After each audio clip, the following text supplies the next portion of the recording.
자, 반갑습니다. 대장 김상준입니다. 부동산 경매 중에 시세보다 저렴하게 낙찰을 받아 기쁨을 만끽하기도 전에 명도에 있어, 즉 점유자와 이사 일정의 협상이 잘 되지 않아 어려움을 겪을 때가 간혹 있을 수 있습니다. 이런 경우를 대비하여 법원은 인도명령 제도를 통해 강제 집행을 이행하게 해줍니다. 여기서 말한 인도명령 제도는 민법 제136조에 의거하여 법원 경매를 통해 낙찰된 매수인이 정당한 권리로 점유자에게 부동산을 인도를 요구했으나 이를 거부하는 경우 강제적으로 점유를 이전시켜주는 작업을 이야기합니다. 해당 절차는 낙찰 대금 완납 후 6개월 이내에 신청해야 하며 해당 기간이 지나면 명도 소송을 별도로 진행하셔야 합니다. 통상 경매에 낙찰되면 협상과는 상관없이 대금 납부를 하면서 동시에 인도명령 신청을 진행하게 됩니다. 추후 협상이 원활하지 않거나 혹은 점유자본이 무리한 요구를 하게 된다면 즉시적으로 대응하기 위함이죠. 자, 여기서 꿀팁 하나 공유해드리고 갈게요. 통상 인도명령 소장은 법무사가 서비스로 해줍니다. 근데 어떤 분들은 법무비 견적서 안에 적게는 20만원, 많게는 100만원 단위까지 지불하는 경우가 있습니다. 그러니 꼭 법무대행을 의뢰할 때는 인도명령 신청을 서비스로 해달라고 요청하시면 좋을 것 같습니다. 예전에는 인도명령 절차가 진행되면 악의적으로 현 점유자가 아닌 다른 점유자로 바꿔가면서 송달을 지연시켜 강제 집행을 못하게 하는 경우가 있었습니다. 하지만 지금은 점유이전 금지 가처분 신청을 같이 진행하여 악의적인 점유자를 바꿔치기 하면서 강제 집행을 지연할 수 없게 되었죠. 즉, 강제 집행을 즉시적으로 진행할 수 있게 된다는 겁니다. 그렇지만 통상적으로 실무에서는 강제 집행까지 가지는 않습니다. 그 이유는 경매 집행 기간 약 6개월에서 1년이라는 시간 동안 임차인과 채무자는 많은 정보를 습득하게 되죠. 그리고 깨닫게 됩니다. 무한한 점유를 지연할 수 없고 그리고 무리한 명도 비용을 요구할 수 없는 것을 알게 되죠. 그렇기에 적절한 이사 일정과 명도 비용 협의로 원만하게 마무리가 됩니다. 하지만 오늘 우리 멘티분이 낙찰받은 부동산 중에 강제 집행을 한 영상이 있어서 해당 내용을 우선적으로 보면서 보다 현실적이게 강제 집행 현장을 보여드리도록 하겠습니다.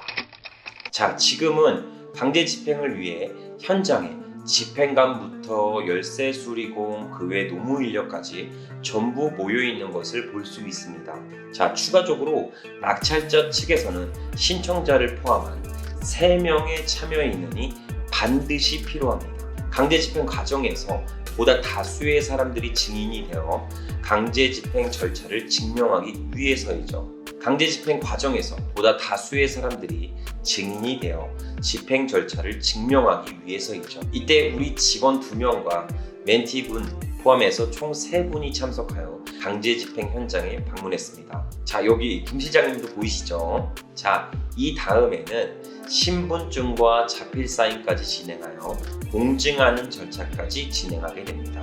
점유자분이 문을 안 열어줘도 열쇠 수리공 기사님을 불러 강제적으로 개문을 하게 됩니다. 즉, 이날은 무조건 점유를 이전하는 날이 되겠죠. 자, 문을 열고 개문하고 들어가면 집안 내부의 가전 및 가구들을 전체적으로 검토합니다. 즉, 부합물과 부속물들을 구별하는 작업을 하게 된다는 거죠. 여기서 부합물과 부속물에 대해서 좀 더 간단하게 이해할 수 있도록 설명해 드려보도록 할게요. 부속물은 건물과 상관없이 독립적으로 이 기능을 활용할 수 있는 것을 말합니다. 반대로 부합물은 건물에서 떼어내면 독립적으로 활용 불가능한 것을 말을 하죠. 예를 들어 에어컨의 경우, 스탠딩 에어컨의 경우 손쉽게 집에서 분리할 수 있기에 부속물이지만 천장에 박혀있는 시스템 에어컨의 경우는 분리하면 부동산 자체에 훼손을 줄 수 있어 부속물이 됩니다. 그 외에 붙박이장도 마찬가지죠. 자, 여기서 TV는 벽걸이로 설치되어 있어 조금 애매한 부분이 있지만 분양 당시 옵션 사항에 포함되어 강제 집행 품목에서는 배제되었습니다. 그럼 집행을 한 동산들을 전부 분류했으니 본격적으로 이사하는 과정입니다. 작은 물건들은 박스에 담아 전체적으로 짐을 나누고 그 외 부피가 큰 물품들은 사다리차를 동원해서 집행을 하게 되죠. 여기서 보여지는 해당 종이는 계고장입니다. 강제 집행하기 전 1차적으로 집행관이 해당 부동산에 방문해서 강제적으로 문을 개문한 다음에 해당 부동산에 진입 후 몇 월 며칠까지 점유를 이전하지 않는다면 강제 집행을 실시하겠다는 최후 통촉 같은 거죠. 해당 날짜까지 점유를 이전하지 않는다면 비로소 그때 강제 집행이 실시됩니다. 자, 갑자기 집행관님이 골드바가 있다고 하던데 자세히 보니 골드바는 아니고 금으로 된 카드 같은 게 있었습니다. 물론 골드바만큼 비싸진 않지만 그래도 기중품으로 분리됩니다. 자, 이럴 경우는 참여인들 전부 기중품을 발견했다는 사인을 하게 되죠. 추후 물건이 누락됐다는 분쟁을 차단하기 위해서입니다. 그럼 모든 작업이 끝나면 이제 비로소 낙찰자에게 집을 인도하게 됩니다. 이때부터 정상적으로 권리를 행사할 수 있게 되죠. 즉, 비로소 낙찰받은 부동산을 정상적으로 사용 수익할 수 있다는 겁니다. 자, 여기서 이 부분은 우리 대장TV 멘티분이 현관 비밀번호를 바꾸고 있는 장면이네요. 이렇게 강제 집행 현장이 큰 탈 없이 마무리가 잘 되었습니다. 자, 여기까지 생생한 강제 집행 현장을 공개해 드렸습니다. 자, 해당 경우는 배당받을 금액이 없는 채무자분이었으며 폐기 처분하는 물품들만 남겨놓고 이사간 것으로 보여지는 경우였습니다. 자, 이처럼 강제 집행이 완료되면 점유자분들의 물품들을, 즉 동산들은 어떻게 처리될까요? 강제 집행 후 점유자가 연락이 되지 않고 유체 동산의 수령 여부를 거부한다면 창고, 컨테이너에 보관하게 됩니다. 만약 해당 부동산을 소유자가 다시 와서 찾아가려면 매수인이 최초에 선납한 보관 비용을 지불한 다음에야 받아갈 수 있습니다. 만약 1개월 이상까지 끝까지 찾아가지 않는다면 동산 매각으로 보관 비용을 충당하고 남은 금액이 있다면 공탁을 통해 수령 후 모든 절차가 마무리가 됩니다. 통상 이처럼 강제 집행을 하게 된다면 집안 내부에 있는 집기들의 훼손과 갑작스러운 점유 이전으로 채무자 및 임차인 모두가 원하지 않는 상황이 됩니다. 그렇기에 경매에 낙찰받고 강제 집행까지 가는 일은 극히 드문 경우이죠. 자, 본 영상처럼 집안에 가져갈 것은 전부 가져가고 버리는 짐들만 남겨놓는 경우가 태반입니다. 오늘 영상을 보고 부동산 경매는 낙찰이 되더라도 강제 집행 때문에 수익을 실현하기 어려워서 하지 못하겠다. 그리고 강제 집행도 너무 무서운 것 같다. 이런 생각을 가지시면 안 됩니다. 통상 부동산 경매 낙찰 후 90% 이상은 전화통화나 문자로 모든 협상이 종결됩니다. 그 외에 한 9% 정도는 명도대행 컨설팅 업체를 의뢰해서 무리한 이사비를 요구하는 경우도 있긴 하죠. 이럴 때는 강제 집행 전 실시하는 계고라는 절차로 마무리가 됩니다. 강제 집행 전 집행관이 현장에 방문해서 문을 강제적으로 개문하고 집행 일정을 고지하는 것을 말하죠.